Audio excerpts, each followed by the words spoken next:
With the discovery of a quote directly confirming that the Chaos Dwarfs are finally coming to the Total War Warhammer series, it's safe to say that there are really only two questions left to ask. When are we getting them, and how good are they going to be? Now, I can only speculate on the timing, but if I were pressed to guess, then I would say we'll probably be getting them before the summer. But as for how good they are, well, we can draw a few more positive conclusions about that from the original Warhammer Army books. Creative Assembly are mostly drawing from 8th edition in this series, so we're going to take a look at the army list from there and see if they look like they're going to be any good. Spoiler alert, they look like they're going to be very, very, very good. So prepare for a lot of whiny Reddit and forum posts about power creep, everyone. The Chaos Dwarfs are the evil kin of the Southern Dowie. The dwarfs of the World's Edge Mountains consider them the great shame of their kind, seldom speaking of them or even denying their existence entirely to outsiders, but they do exist. They are known to their distant kin as the Dowie Jar, but to the Chaos Dwarfs themselves they are the Ushkul Drath Jar. They were not always evil, and the Chaos Dwarfs' path to damnation was a long one. During the Great Migration of the Dowie into the World's Edge Mountains, some more adventurous souls struck out into the further reaches, with some progressing as far north as Norska. Others, though, ventured into the east, following deposits of gems and precious metals to the Mountains of Morn and what came to be known as the Darklands. During the coming of chaos, these dwarfs were cut off from the rest of their kind by the surging torrents of chaos energies and magics, to the extent that the other dwarfs, unable to contact them, assumed them lost and gave them up for dead. While they were not dead though, they were changing. The influence of chaos was subjecting them to cruel mutations, such as horns and tusks, with some even being fused with base animals. With no hope of escape and feeling that they had been betrayed and abandoned by both their dwarven kin and their ancestor gods, they embraced magic and sought the aid of a minor chaos deity known as Hashut, the Father of Darkness, and with that their fate was sealed. Their empire now spans the eastern reaches of the Darklands to the Mountains of Morn, and is a blasted ruin pockmarked with mines, foundries and terrible fortresses, such as their capital, the citadel of Jar Nagrand. They are cruel slavers on a par with the Dark Elves and the Skaven, keeping captives and sacrifices from every other race in the Warhammer world, but especially hobgoblins, who are their chosen overseers of other slaves, ogres, goblins and most famously orcs, upon whom they experimented, resulting in the creation of the first Black Orcs who rebelled against their masters. What you really want to know though is what their faction will be like in Total War Warhammer. And the Chaos Dwarfs can essentially be summed up as, like dwarfs, only fun. The Dowie have historically been a very capable but dull faction to play as, thanks largely to the Great Book of Grudges mechanic and the absence of magic. While the Chaos Dwarfs have access to the magic laws of fire, death, metal and their own law, the Law of Hashut. In addition to that, they take the dwarfs' love of artillery and inject it with chaos steroids for what will surely be the craziest and most powerful array of ranged firepower in the history of the series. While I don't expect them to surpass the Skaven for overall range superiority simply because the rats have balanced strength across all ranges, I am expecting them to be brutally powerful in the short and long ranges, while still being relatively strong at medium range. We'll start on the army by looking at potential legendary lord choices.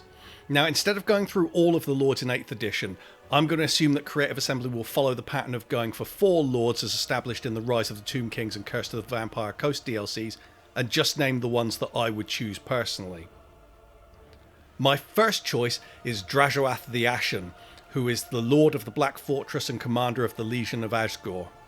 He would be a hybrid sorcerer melee lord who rides a powerful Great Taurus flying mount named Cinderbreath. His magical items would be the Hellshard Amulet, which gives him additional ward save, the Demon Spike Crucible, which boosts his casting abilities on tabletop, so would likely reduce Winds of Magic cost for his spells, as well as miscast chance, and finally the Graven Scepter, which would boost his melee attack and probably give him magic attack capabilities. Zhatan the Black is a melee lord option and the commander of the Tower of Jar.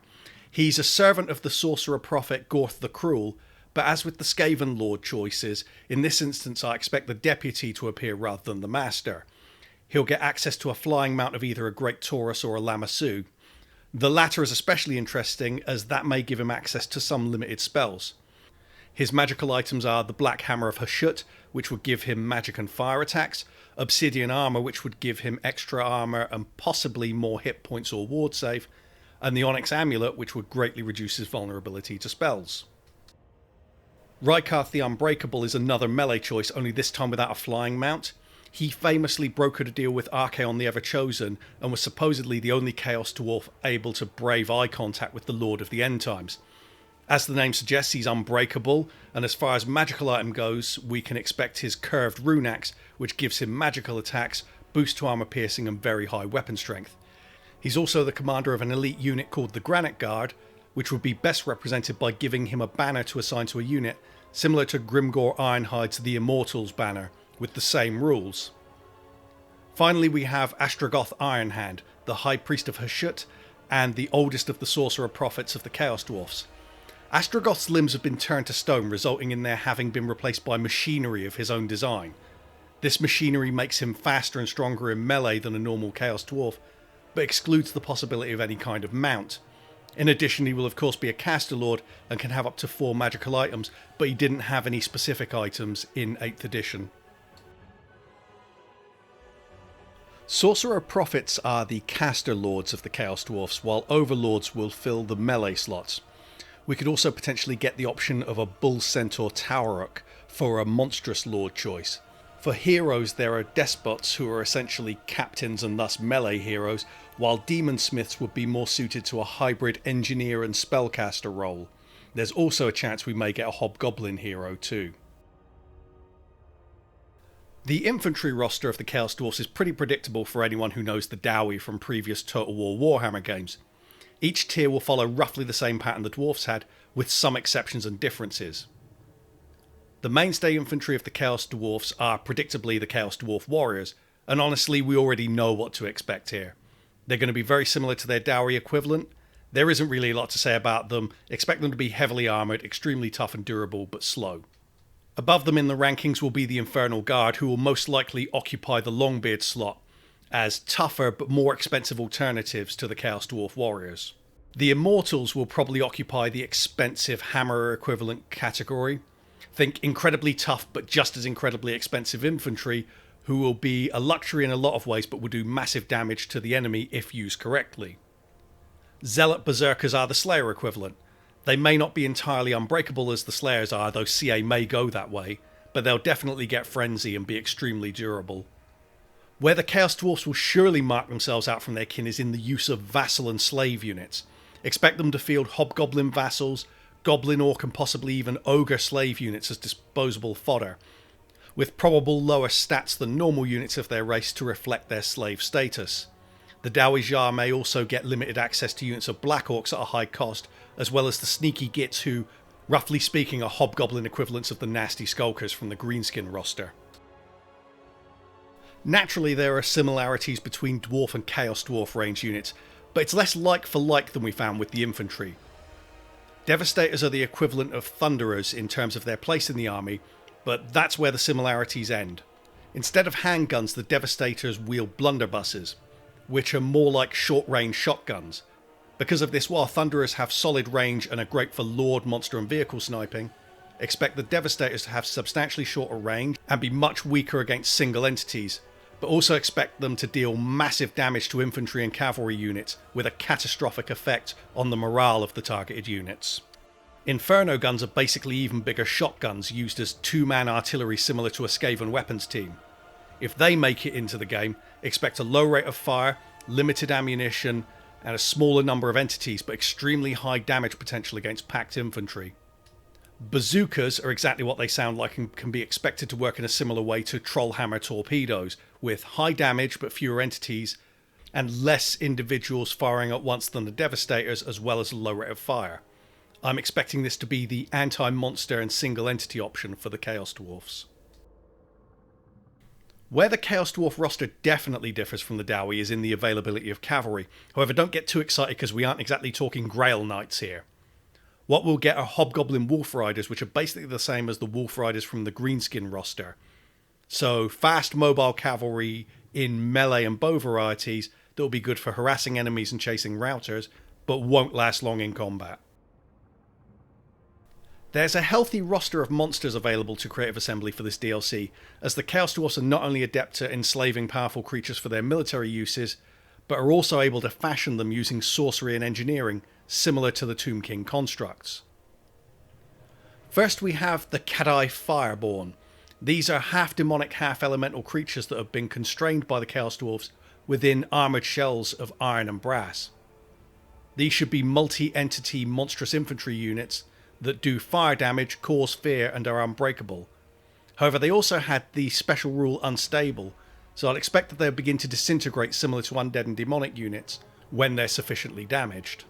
Kadai Destroyers are the much larger variety and would be a single entity. They'll cause fear and terror, deal fire damage, and just like the Fireborn are unbreakable, but also unstable. Because of their size, they'll also be real bullet and arrow sponges, so their instability might be triggered quickly. But they also come with the special rule Blazing Body, which I feel could be reflected in a time-limited area of effect damage, similar to a Mortis engine, but with a timer. Bull Centaurs are a mutation of the Chaos Dwarfs themselves, with their lower bodies becoming those of a bull, only with the upper body of a Chaos Dwarf. Naturally, this is a fearsome proposition, as we're basically talking about a bull that can swing an axe. It causes fear, and you can expect it to be reasonably fast. This could well be a single entity unit, but I have a feeling that instead we'll have this as monstrous infantry to effectively serve as a kind of shock cavalry for the Dawijar. The Great Taurus is a flying single entity monster that's essentially a flying bull that breathes fire. Naturally, this horrifying thing causes terror and is a dead cert to be in the roster, especially because it's also likely to be a Lord mount. The Lamassu is probably the most exciting and versatile monster in the Chaos Dwarf roster. It's very similar to a Great Taurus, but with even more melee potential due to having a mace-tipped tail and lion claws instead of hooves. Obviously it's a flyer, and obviously it causes terror, but less obviously, it exchanges the flaming breath of the Great Taurus for something far more exciting. The Lamassu is a spellcaster with access to the laws of death, fire and shadow. I don't think it's likely that we'll get a full-on array of spells for them, as that's more in keeping with Lords and Heroes. Instead, I think we'll get something similar to Slaaneish's Keeper of Secrets monster unit, with a couple of low-level spells bound and available to these monsters. The potential is there for these to be insanely powerful. The Colossus is another constructed single entity that is essentially a giant metal Chaos Dwarf. Think huge, heavily armoured and extremely tanky, but also a sponge for ranged fire due to being such a conspicuous target. Essentially, it's the rogue idol for the Chaos Dwarfs, and just like them, if it reaches the lines and with the amount of armour it will have, it often will, I expect it to do a lot of damage. Now, the name Siege Giant sounds more like siege equipment or artillery in Total War Warhammer terms, so this might not make the cut. However, CA have been very fond of cramming in giants wherever they can, so the idea of adding them to the Chaos Dwarf roster may be hard for them to resist. I just expect them to change the name to Slave Giant or something similar. In addition, the Dawijar like to enhance their giants by replacing their arms with weapons and equipping them in other ways. So if they are included, these may be the first giants in the series to actually be worth recruiting. Moving on to war machines, the Whirlwinds and Tenderizers are essentially two of the same thing, categorised on tabletop as a form of chariot. I would envision them as a version of the greenskin pump wagons, only much slower, but doing significantly more damage. The Whirlwind variety is equipped with spinning blades and scythes for cutting enemies down, while the Tenderizers are equipped with clubs to crush the enemy instead. The Iron Demon is a kind of steam locomotive on wheels that moves slowly for a machine but can do massive impact damage. It's unbreakable and can also be equipped with a carronade, so if this makes the roster, I'm expecting it to be a Chaos Dwarf equivalent of the Empire's steam tank. In my opinion, the Altar of Hashut is kind of an outside bet for making it into the roster. It's essentially a mobile altar upon which slaves are sacrificed to the Father of Darkness. It causes terror and is unbreakable, so I can imagine it being used to offer a Mortis engine effect upon the enemy. But I also feel that the more lore-friendly effect would be to have it provide buffs to nearby Chaos Dwarf units, while negatively impacting nearby enemy morale and melee skills. Alright, brace yourselves everyone, because artillery is where the already very exciting and probably OP Chaos Dwarfs really come into their own. First up, you've got Hell Cannons. They've been in since the very first Total War Warhammer game, and we all know what these are by now, so no need to expand upon them any further. And the same basically goes for Hobgoblin Spear Chuckers, because they're bolt throwers only manned by hobgoblins. Let's get on to the new stuff. The Magma Cannon is roughly equivalent to the Dwarf Flame Cannon, only with a flatter firing arc and shorter range. Visually, I expect it to be more akin to a giant flamethrower, and it compensates for the range weakness by doing massive damage. I would personally also make it so that it's hazardous to have this firing over your own lines, due to the drip from the magma. This one is going to be a must-have in the roster. Deathshrieker rocket launcher sounds a lot like Hellstorm rocket battery, and that's a pretty exciting proposition for a Dwarfen faction. However, the Deathshriekers work very differently. There are two firing modes, with one that serves as a more traditional demolition rocket, which is good for attacking anything but especially single entities and city defences. The second is less accurate but with more of an area of effect. For this firing mode, the rocket is packed with tormented burning souls and they explode above the ground in an airburst, showering this magic-infused fire down upon the enemy. Think traditional cannon meets Skaven avalanche mortars and you're on the right track. Okay guys, it's time for the big kahuna, and this one will probably be the most powerful artillery piece in the history of the Total War Warhammer franchise, and probably nothing will ever come close to touching it either. I'm talking about the Dreadquake Mortar. This is an absolutely huge artillery piece that will do devastating damage to anything that it touches with one of its shots. However, I'm expecting it to not come cheap or easy. I'd imagine that we're going to have to unlock and recruit it according to campaign conditions, in a similar way to the Vampire Coast's Queen Bess. In addition, I'm expecting it to be very slow to move, have a low ammunition count, low firing rate, and speed of descent on the shot is going to be slow too, making it easier to miss moving targets. When it does hit though, I'm expecting unit deletions. This is definitely making it into the game, and it's going to be glorious. So that's my rundown on what we can potentially expect when CA finally delivers the Chaos Dwarfs in Total War Warhammer 3. I'm pretty excited to play as this faction, and I would absolutely love to see every one of these units included. But what do you think, guys? Are you keen to do battle alongside the Dowager or against them? Would you like to see some units from earlier editions included? Would you choose different legendary lords to mine? Whatever your opinion is, stick it down in the comments section so we can keep the conversation going. Obviously hit like and subscribe while you're down there, and hopefully I'm going to see you in the next video. Cheers guys.